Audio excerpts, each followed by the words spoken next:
Do you have that 2020 sensation where global crises crash into each other like tectonic plates, where pandemics unmask long-standing inequalities and injustice, where colonial hangovers and racial violence are hurled into the air like fists, where statues are appended under the shadow of elections, where long summers are suspended in supermarket queues, where you scavenge the pasta shelves only to find discarded three-word slogans and streets littered with the debris of applause, where the wettest and driest and hottest months on record dance side by side to the chimes of the news bulletin, and forest fires and floods stand less than 6 feet apart.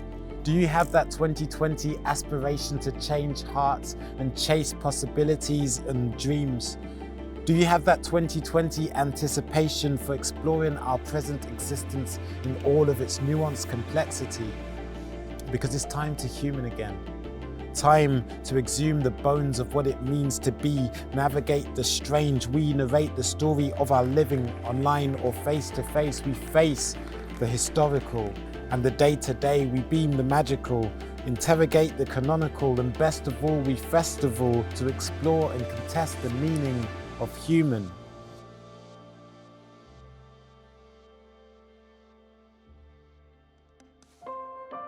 Hi from the Huntarian in glorious Glasgow. We're delighted to be joining Being Human 2020. We're getting ready for the Being Human Festival here in Dundee. We're going from lockdown to countdown. Hello from Cornwall, I'm Dr. Ruth Heaholt. This is a lovely Starglazers Cafe where we're doing our Being Human event, which will be a short talk on dystopias. I'm Francesca, and the Great North Museum de Hancock and I are getting ready for the Being Human Festival 2020. My online event is Making Medieval Ink, and I'm very busy preparing all the post-out kits to those participants, and I'm really looking forward to it.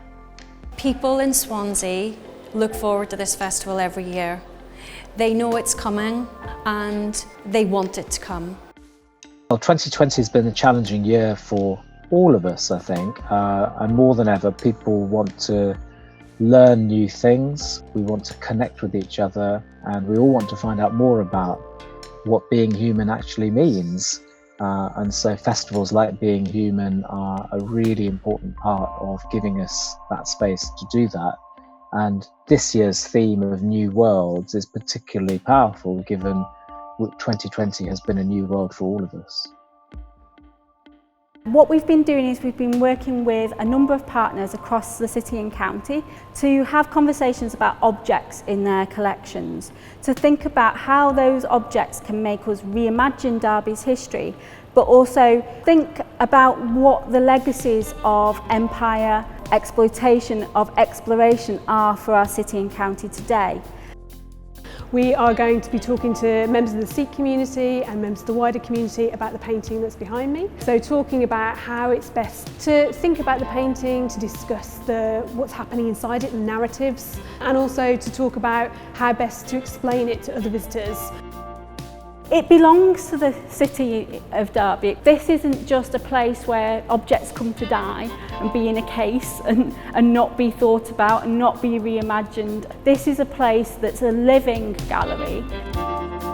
My name is Phil Smith, and together with my creative partner Helen Billinghurst as part of Crab and Bee, we're inviting local residents to use our work packs, which we will deliver door to door, to write their messages to the future and to turn them into boats, which we will launch through the flames of a fire here on the beach, propelling those messages into the future as smoke on the wind.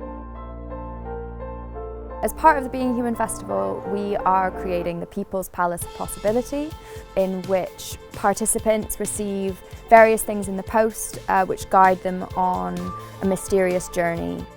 My name's Linda Bloomfield, I'm producer with the Bear Project, and today we're here in my garden. Because of COVID, we've been doing most of our work from here, so we've got children playing in the background, we've got birds flying over. And this is where we've done all of the packing of the boxes for the People's Palace of Possibility. It begins with a letter like this one, with a secret message within, which then leads people to a website which reveals more about the story and more about the palace and enrolls people as palace citizens. And then the big one is this package that is received, which includes a series of tasks for palace citizens to complete. We were really excited about Being Human's approach to involving local people in the work that's happening within the university, not only in a kind of a one-way communication of this is all the amazing research that we're doing, but also as a way that citizens could share their ideas and their views. What I really love is the title, the idea of New Worlds. I think that is absolutely where we need to be right now. We need to be optimistically thinking about how we can build new societies. And the arts and humanities have got this fantastic capacity to reimagine society. We can look at all the resources, cultural resources we have in collections up and down the country, small and large, to think this could be a different world, it could be a new world, and it can be a better world. And that, I think, is a really valuable part of what Humanities can do and what the Being Human Festival this year will offer us all. From Glasgow to Swansea and the breadth of the in-between, there's a myriad of theatres, museums, universities, palaces, charities, cafes and galleries, preparing over 240 activities, whether socially distanced or via live stream technology, gathering ideas and groundbreaking expertise, finding new ways to frame this new world. From Glasgow to Swansea and the breadth of the in-between, we'll be sharing creatively the scope of the humanities, what it means to be we. Whether over cups of tea or over the internet, a festival to challenge the knowledge and intellect and connect the dots of living, of being human in our new worlds.